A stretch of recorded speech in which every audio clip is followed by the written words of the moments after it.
बौने शेर को राजा बने कुछ ही दिन हुए थे कि एक बुरी खबर उसे मिलती है।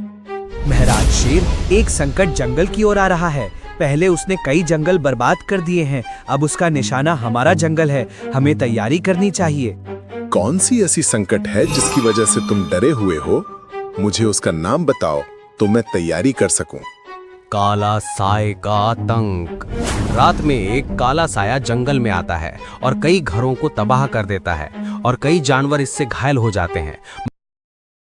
बूढ़े राजा की तबीयत खराब है और कुछ जानवर पास में खड़े हैं। लगता है अब अंतिम समय आ गया है। हमें अब शेर सिंह से पूछना चाहिए कि उनकी अंतिम इच्छा क्या है। शेर सिंह, बताइए कि आपकी अंतिम इच्छा क्या है। हम पूरी कोशिश करेंगे कि उसे जल्द से जल्द पूरा कर सकें। मेरी एक ही इच्छा है, मेरे पास ऐसे प्राणी को ढूंढ के लाओ जिसके पास आधा लाल और आधा सफेद रंग बीज होगा। तो बताइए शेर सिंह, वो बीज हमें कहाँ मिलेगा? मुझे मालूम नहीं है कि वो किधर मिलेगा, लेकिन वो जरूर किसी जानवर के पास जरूर मिलेगा। इसलिए तुम जब जाओ और उसका पता लगाओ। सभी चिंता में आ जाते हैं, मगर अब कोई चारा नहीं था। सभी बारी बारी से उस बीजधारी प्राणी को ढूंढने लगते हैं। क्या तुम्हारे पास आधा सफेद और आधा लाल रंग का बीज है जो दुर्लभ हो? अरे वो मेरे पास नहीं है और ना ही किसी के पास मिलेगा, क्योंकि ऐसा बीज कई सदियों से विलुप्त हो गई है। उसका पेड़ भी इस जंगल में नहीं है। आप हमेशा इस जंगल से दूसरे जंगल में आते जाते हैं। क्या आपको कभी आधा सफेद और आधा लाल रंग का बीज मिला है? अरे ये कैसा बीज है?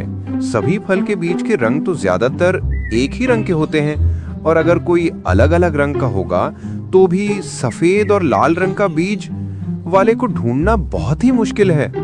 घास में सुई ढूंढने के बराबर है।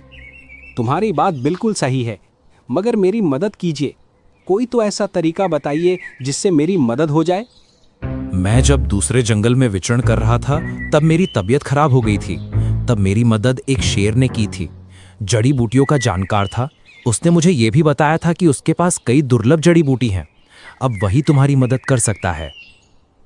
भालू तुरंत हाथी के बताए पते के अनुसार उसके पास जाता है और वो जब उसे देखता है तो बहुत हैरान हो जाता है। वो शेर का कद बहुत ही छोटा था, बौना शेर। आपके बारे में मैंने सुना है कि आप जड़ी बूटियों के बहुत बड़े ज्ञानी हैं और आपके पास दुर्लभ बीज का भंडार है। क्या आप मेरी मदद कर सकते हैं? हाँ, बिल्कुल सही बात है। बोलो, क्या मदद चाहिए?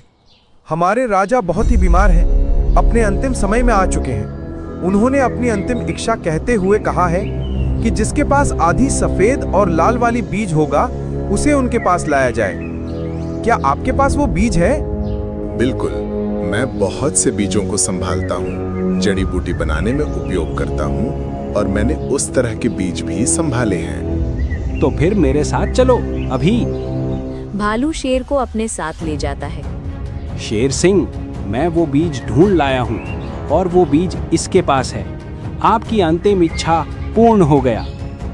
अरे नहीं नहीं, मेरी अभी अंतिम इच्छा पूर्ण नहीं हुई है। मेरे पूर्वजों ने कहा था कि जिसके पास भी ये बीज होगा वो मेरे बाद इस जंगल का राजा बनेगा। एक वक्त में मेरे पास भी ये बीज था, लेकिन अब ये इसके पास है। इसका मतलब है कि मेरे पूर्वज चाहते हैं कि ये अब नया राजा बने, इसलिए आज से ये अब नया राजा है।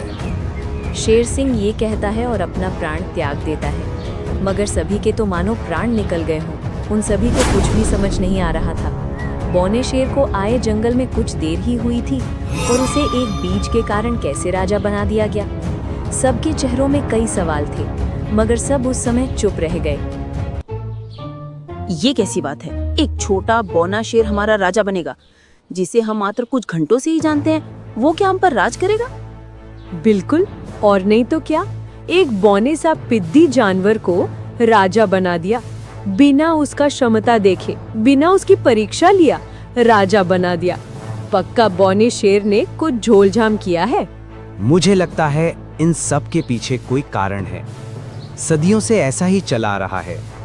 शेर सिंह के पूर्वज हमेशा से राजा ऐसे ही चुनते आ रहे हैं, और जो भी ऐसा राजा बनता है वो बहुत ही शानदार होता है, न्यायप्रिय राजा होता है। मगर मुझे लगता है कि इस बार बहुत बड़ी गड़बड़ हो गई है। एक बौना राजा हमारी रक्षा कैसे कर सकता है? कोई एक मारेगा तो बेचारा हकते फिरेगा। अब ये तो समय ही बताएगा कि इसका राजा बनना सही है या नहीं। लेकिन अब वह हमारा राजा है, हमें ये बात समझनी चाहिए। बौने शेर को राजा बने कुछ ही दिन हुए थे कि एक बुरी खबर उसे मिलती है। महाराज शेर, एक संकट जंगल की ओर आ रहा है। पहले उसने कई जंगल बर्बाद कर दिए हैं, अब उसका निशाना हमारा जंगल है। हमें तैयारी करनी चाहिए। कौन सी ऐसी संकट है जिसकी वजह से तुम डरे हुए हो? मुझे उसका नाम बताओ तो मैं तैयारी कर सकूं। काला साए का आतंक। रात में एक काला साया जंगल में आता है और कई घरों को तबाह कर देता है और कई जानवर इससे घायल हो जाते हैं, मगर आज तक किसी भी ने उसे देखा नहीं है। ये तो डराने वाली बात है, मगर कोई बात नहीं, मैं कुछ करता हूँ। सबसे पहले सभी मंत्रिमंडल को बुला कर लाओ, उन्हें मैं काम बताता हूँ। कौन सा मंत्रिमंडल महाराज? इस जंगल में आप ही राज हैं, आप ही सैनिक हैं और आप ही मंत्री हैं। हम सब तो बस आपकी मदद कर सकते हैं, बाकी काम तो आपका ही है। शेर जब ये सुनता है तो चौंक जाता है। वो कहता है, ये कैसा राजा बनाया है जिसका ना कोई मंत्री है और ना ही कोई सैनिक है? तो मैं अकेले इस जंगल की सुरक्षा कैसे करूंगा? मुझे तो दुश्मन कच्चा चबा देंगे। जैसे पुराने राजा अपनी ताकत से सुरक्षा करते थे, उसी तरीके से आपको भी करना पड़ेगा। माना कि आपकी हाइट कम है, मगर ताकत सिर्फ शरीर से नहीं आती, बुद्धि भी शरीर से भी ताकतवर होती है। चीता की बात शेर के मन में बैठ गई। उसने रात में पहरा देने की योजना बनाई। रात को वो एक पेड़ के पास खड़ा था, तभी उसे कुछ उड़ता हुआ महसूस हुआ। अरे ये क्या था? इतनी रफ्तार तो मैंने आज तक नहीं देखी। मुझे चेक करना चाहिए, क्या यही वो काला साया तो नहीं है जिसकी बातें चीता कर रहा था? शेर उसके पीछे जाने लगता है, मगर उसकी रफ्तार इतनी तेज होती है कि वो उसका पीछा नहीं कर पाता। और फिर अगले दिन, महाराज रक्षा कीजिए, जंगल में भयानक तोड़फोड़ हुई है। किसी प्राणी ने रात के अंधेरे में काफी घरों की नुकसान पहुंचाया है। जरूर वो काला साया ही होगा। उसकी स्पीड बहुत ही तेज थी। मैंने उसका पीछा भी किया, मगर वह गायब हो गया। मैं एक योजना तैयार कर रहा हूँ, जल्द ही वह जरूर मेरे पकड़ में आ जाएगा। लोमड़ी मन में कहती है, कहाँ से पकड़ लेगा? हाइट तो 2 फुट की है और बातें 25 फुट की कर रहा है। किधर वो विशाल साया है और कहाँ ये बौना शेर है? रात होने लगी थी। बौना शेर रात में गश्त लगा रहा था। तभी वहीं विशाल साया गुजरा। शेर उसके पीछे पीछे भागने लगा और वो साया एक घर के ऊपर मंडराने लगा। शेर छुपकर देखने लगा। तभी वो घर के ऊपर आ बैठा। उसे देखकर शेर चौंक गया। अरे ये तो गिद्ध है, और वो भी इतना विशाल है। इसे पकड़ना मेरे बस की तो बात नहीं है। ये तो मुझे एक फटके में ही स्वर्ग के दर्शन करा देगा। देखते ही देखते गिद्ध ने पूरा घर तोड़ दिया। शेर कुछ भी नहीं कर पाया। अगले दिन, महाराज रक्षा करें, किसी विशाल प्राणी ने मेरा घर तोड़ दिया है। मेरा प्यार घर रातों रात टूट गया। हमें उस विशाल प्राणी का कुछ करना चाहिए। मुझे मालूम है वह किसने किया है। वह एक विशाल गिद्ध है। उसका शरीर बहुत बड़ा है। उसकी रफ्तार भी चीते से भी तेज है। हम उसका मुकाबला नहीं कर सकते। दोस्तों, मुझे मालूम था ये शेर कायर है। जितनी इसकी हाइट है, ये उतना ही सोचता है। इसके सामने इसकी प्रजा का घर टूट गया, मगर ये देखता रह गया और शान से हमें ये बता भी रहा है। कैसा राजा है ये? बिल्कुल सही बात है। पुराने राजा के रहते एक भी मुसीबत जंगल में नहीं आई, मगर इसके आते ही हमारे घर टूटने लगे। अगर तुम सच में अपने आप को राजा समझते हो तो तुम्हें अब साबित करना ही होगा। बौना शेर मुसीबत में फंस चुका था। उसे किसी भी हाल में अपने आप को साबित करना ही था। उसने चीते को बुलाया। हमें उसके बारे में पता लगाना चाहिए। आखिर वह ये सब क्यों कर रहा है?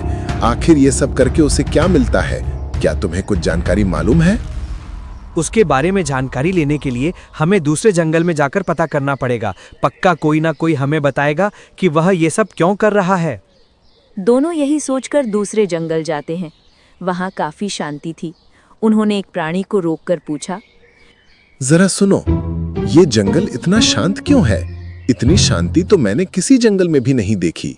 देखोगे भी नहीं, क्योंकि इस जंगल में एक ऐसा प्राणी आया था जो सब कुछ तबाह करके चला गया।